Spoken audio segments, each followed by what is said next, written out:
हाँ तो दोस्तों इस वीडियो के अंदर हम क्रॉस लिमिटेड के आईपीओ के बारे में बात करेंगे और जानेंगे कि इस आईपीओ के अंदर आपको अप्लाई करना चाहिए या नहीं। चलिए शुरू करते हैं।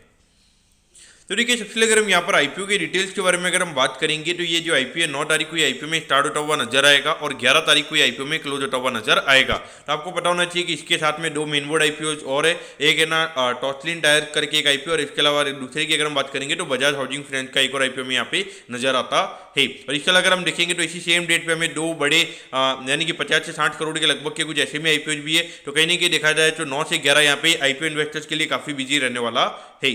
अगर हम इश्यू साइज की अगर हम बात करेंगे तो 500 करोड़ के लगभग का इश्यू साइज हमें यहाँ पे कंपनी का नजर आता है, जिसमें से अगर हम देखेंगे तो 250 करोड़ यहाँ पे कंपनी के पास में जाते हुए नजर आएंगे और बाकी का जो 250 करोड़ का अमाउंट है वो यहाँ पे कंपनी के प्रमोटर्स और जो कुछ प्राइवेट इक्विटी इन्वेस्टर्स हैं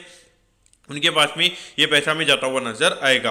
अगर हम प्राइस बैंड के बारे में अगर हम बात करेंगे तो 240 के कट ऑफ प्राइस पे कंपनी में शेयर देती हुई नजर आ रही है और 62 शेयर्स का लॉट साइज हमें यहाँ पे कंपनी का नजर आता है, यानी कि एक लॉट को अप्लाई करने के लिए 62 शेयर्स के लॉट साइज के अंदर आपको यहाँ पर ये आईपीओ के अंदर अप्लाई करना पड़ेगा। अगर हम रिटेल कोटा की अगर हम बात करेंगे तो अराउंड 35% के लगभग ये कंपनी का रिटेल कोटा है, यानी कि अराउंड 175 करोड़ के लगभग का ये कंपनी का रिटेल कोटा में यहाँ पे नजर आता है। तो देखिए बजाज हाउसिंग फाइनेंस का साथ में आईपीओ भी है, तो मुझे लगता है कि ज़्यादा इतने लोगों के पास फंड नहीं बचेगा, तो ज़्यादा से ज़्यादा 3 से 3.5 करोड़ के लगभग की रिटेल डिमांड हमें यहाँ पे आईपीओ के अंदर देखने को मिलेगी। तो इसके हिसाब से मुझे लगता है कि मैक्स टू मैक्स यहाँ पे अराउंड 20 टाइम्स रिटेल कोटा में आईपीओ में सब्सक्राइब होता हुआ नजर आ सकता है।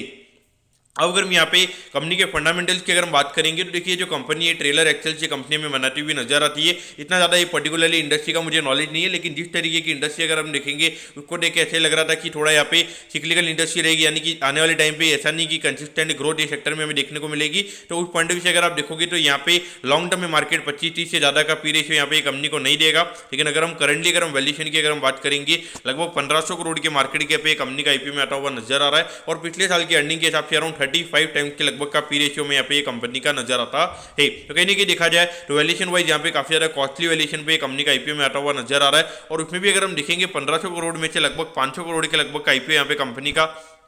तो ये मुझे थोड़ा नेगेटिव लगा, जिसमें अगर आप देखोगे फ्रेश इश्यू और यहाँ पे ओएफएस को मिला के 30% से भी ज़्यादा डाइल्यूट यहाँ पे कंपनी के प्रमोटर्स का यहाँ पे हमें होता हुआ नजर आ रहा है। तो वो थोड़ा नेगेटिव पॉइंट मुझे यहाँ पे पर्टिकुलरली कंपनी का नजर आता है। यहाँ पर आपको क्या करना चाहिए, तो देखिए मेरे हिसाब से वैसे भी यहाँ पे अलॉटमेंट के चांसेस यहाँ पे काफ़ी कम रहने वाले, आराम से 10 से 11 टाइम आईपीओ में सब्सक्राइब होता हुआ नजर आएगा और कंपनी भी कुछ इतना ज़्यादा पर्टिकुलरली बिजनेस मॉडल के पॉइंट से अगर हम बात करेंगे तो इतनी ज़्यादा कोई खास कंपनी में यहाँ पे नजर नहीं आती है मेरे हिसाब से। अगर आपके पास में बजाज हाउसिंग फाइनेंस अप्लाई करने के बाद में अगर थोड़ा एक्स्ट्रा फंड बचता है तो आप यहाँ पे अप्लाई कर सकते हो। अगर मार्केट अच्छा रहेगा तो मेरे हिसाब से 5 से 10% के प्रीमियम पे कंपनियां में खुलती हुई नजर आ सकती है। लेकिन अभी जिस तरीके से अगर हम देखेंगे थोड़ा मार्केट भी अभी खास करके mid cap small cap side में अगर हम बात करेंगे तो काफी ज्यादा वीक हमें होता हुआ नजर आ रहा है। तो पॉइंट ऑफ व्यू से आपने यहाँ पे थोड़ा कॉशियस रहना चाहिए। तो दोस्तों मैं कहता हूँ कि क्रॉस लिमिटेड के आईपीओ के बारे में आपको सब कुछ समझ में आ गया होगा। अगर आपकी कोई भी क्वेरीज है आप कमेंट कीजिए, मैं जरूर आपके कमेंट पर रिप्लाई करूंगा। ओके दोस्तों, thank you, have a nice day.